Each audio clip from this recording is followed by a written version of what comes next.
በዚህ በአማራ ክልል አካባቢ ያሉ ፖለቲከኞች በሙሉ አስነግረው ነው የሚመጡት።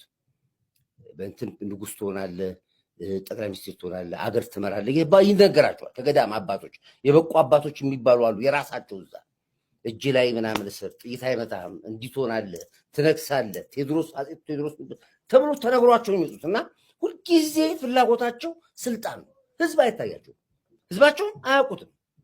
በአብዛኛው የአማራ ፖለቲከኞች ይሄ ነው ችግራቸው። አያውቁትም፣ ግን ተነግሯቸው የሚመጡት በቃ ፓርላማ ውስጥ ሀሳብ የለም ማለት የተለየ ነገር ለሀገር የሚጠቅም ነገር ማቅረብ አትችልም ማለት ነው። ሰርታ አታሳይም።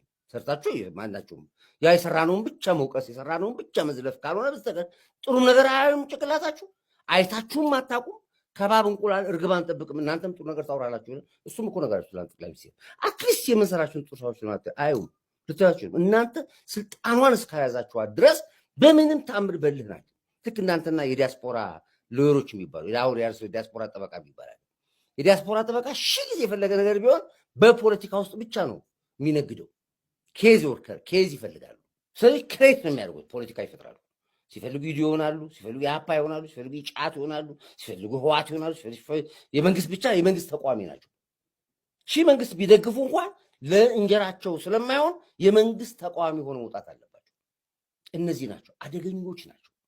እነዚህም የአማራ ፖለቲከኛ የሚባሉት በምንም ተአምር ጥሩ ነገር ካፋቸው ውስጥ አይወጣም።